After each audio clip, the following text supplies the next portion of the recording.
This is for my buttercream recipe, and you guys, it's amazing. It is stable, and I promise it makes any cake delicious, but it also holds up really, really well. And so I promise you'll love it. Okay, so the first thing first that you will want is a good butter. And so what I personally like to do is when I have my butter, I like to have it at least around room temperature, maybe a little bit colder than that. I know some people prefer super cold, but what I personally like is when I grab the butter and I can just barely make an indent. And so it is like fairly warm, but it's not completely room temperature. I hope that makes sense, but I feel like it's easier to whip up. And so do what you prefer. Okay, so the next thing you're gonna wanna do is get a powdered sugar. You're going to need 2 pounds for this recipe. I am gonna be honest with you, I have tried several brands and I can't tell a difference. And so I personally believe that any powdered sugar will work for you. But if you have a preference, then go with that. But you'll need 2 pounds. Okay, the next things that you will need is a good vanilla. I personally prefer any kind of Mexican vanilla, but my absolute favorite is from the Food Nanny. If you're not local, then you can absolutely order it online. But it is a Mexican clear vanilla, and so highly recommend this. If you want to use a colored vanilla, that's okay too. I'm just letting you know if you're planning on using a colored vanilla, you are not going to have as white of frosting. And so if you're coloring it, it's no big deal, as long as it tastes good. But if you want white vanilla, or if you want white buttercream, definitely get a clear, good quality vanilla. Okay, the next thing you'll need is some salt. I actually have the pink Himalayan right here. I would prefer the white granulated one. And so I definitely recommend just a white regular sea salt. You'll need 1/4 of a teaspoon for that, but any salt will work. This just has like a little pink to it. And the last thing that you need is a good heavy whipping cream. Costco is my favorite. I will say the Dairy Gold.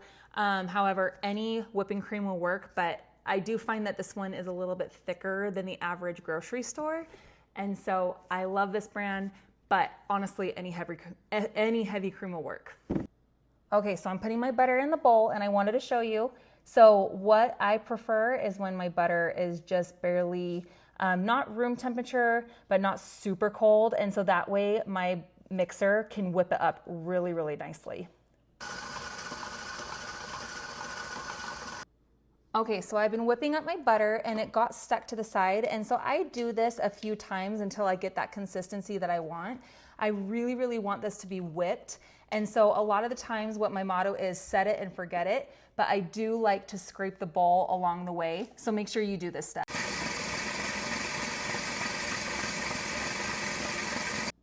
Okay, it's been whipping for a couple minutes, so I'm doing the same thing, just scraping that side because I really want this to be nice and whipped.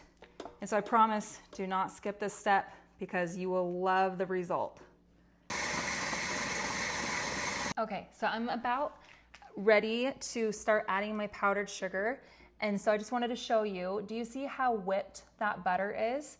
And so now I can slowly add my powdered sugar, but what I like to do again is scrape my bowl to make sure all of that butter is completely mixed into that powdered sugar. You don't want any clumpy surprises in your butter or your buttercream. And so you want to get any clumps out right now. And so this is crucial. Make sure that it's all nice and whipped so that you get the perfect creamy buttercream. So as I said, I don't care what brand I use. I have honestly found that any powdered sugar will work. And so this is just from my Smith's. And so I am going to slowly add this to my mixture as my butter is mixing. And so that way it gets nice and mixed. And then I'm gonna show you what you wanna look for to know that it is all completely combined. Also, just a reminder, I've only done 4 sticks of butter and 2 pounds of powdered sugar. And so as you can see, my butter is starting to incorporate with that. And so I'm gonna slowly turn on my speed and I'm going to cream it really well. But if you put on your speed too high, too fast, you will have a messy surprise with your powdered sugar and it will be all over you. And so make sure that you just kind of work with it and slowly get that speed up. Okay, so same thing. I'm just trying to show you. This is what it's looking like so far. What you want to do again, scrape the bowl, make sure that you're not missing anything.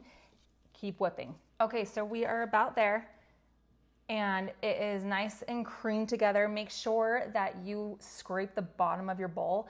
I feel like that's where the most surprises are. And so be sure again to get that entire bowl, but now we are ready for our vanilla and our salt. So I have my clear vanilla, and this is a Mexican vanilla. It tastes amazing, and I promise getting a good quality vanilla is really important.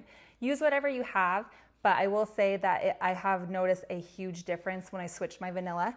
And so what I'm doing is I'm adding 1 tablespoon, and now I'm going to add my salt.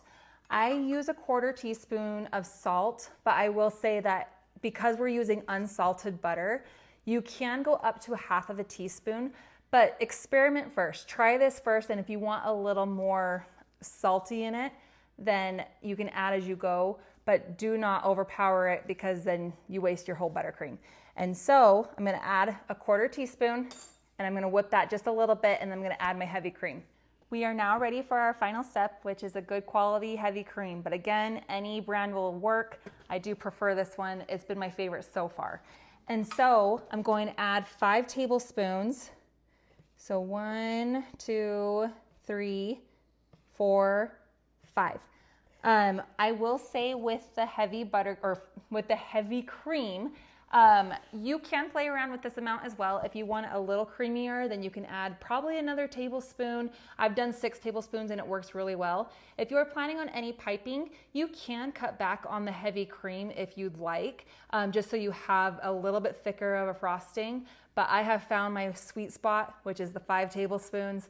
And so just play around with it. This doesn't bring too much flavor. It's more of the creaminess. And so again, play around with it. That's the fun part. So now we're gonna whip it. Okay, so we are almost there. It's looking like this, but as you can probably guess already, scrape your bowl, make sure that you get all the sides and whip it again, just to make sure that you have no surprises in your frosting. You want it super creamy.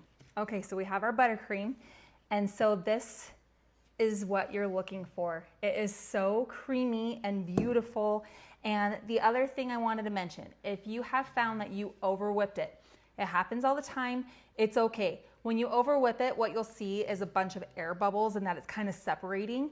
And so all you have to do is almost act like you're mixing food coloring in it, and you want to make sure that you're stirring it really well.